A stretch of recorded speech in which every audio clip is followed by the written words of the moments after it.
Samsung Galaxy Note 7. The year's biggest disappointment was, of course, the Samsung Galaxy Note 7. To put it simply, while the Note 7 seemed like a good phone at first, things just got blown out of proportion. Samsung had to recall its devices, and when even the safe badges of the device started exploding, it finally had to stop production, incurring massive losses. It'll be interesting to see whether, and how, Samsung comes back from this. Sony Xperia X. Sony decided to get rid of the Xperia Z line this year, starting instead with the X series of smartphones.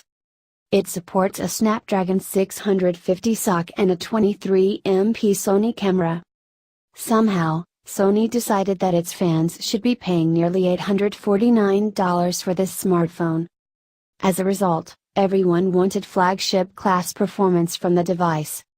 Not only is the Xperia X not fast enough, its camera doesn't stand a chance against the iPhone 7 Plus, Samsung Galaxy S7 Edge, or the Google Pixel. While image quality is not bad, the camera as a whole is simply disappointing, making the Xperia X a disappointing product. Creo Mark 1.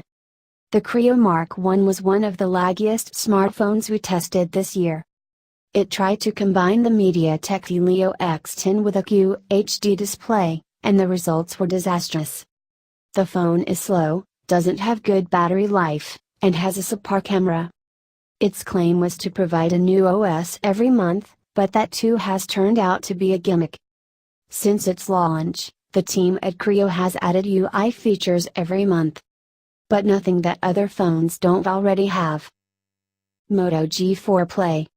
Where the Moto Z is at the pinnacle of evolution today, the Moto G4 Play is pedestrian at best.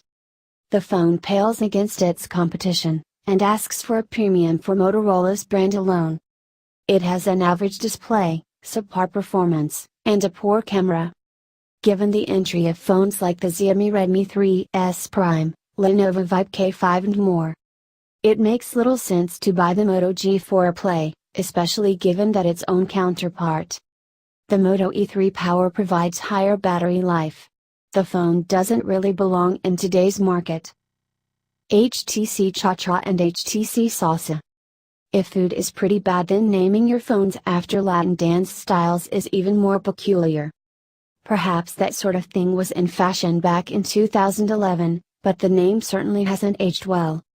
AT&T at least had the foresight to rename the ChaCha to the HTC status when the phone landed in the US.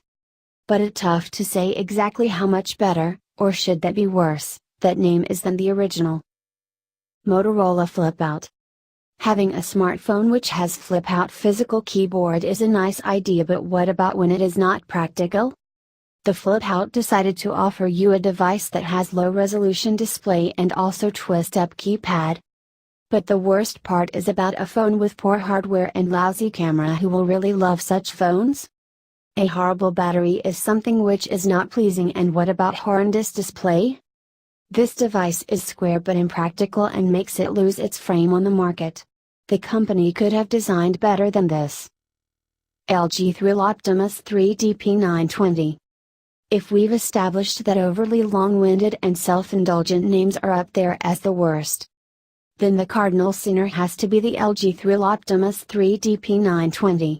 Sure, unboxing a new phone can be a thrill, but to stick it in the title, that's more than a little desperate. LG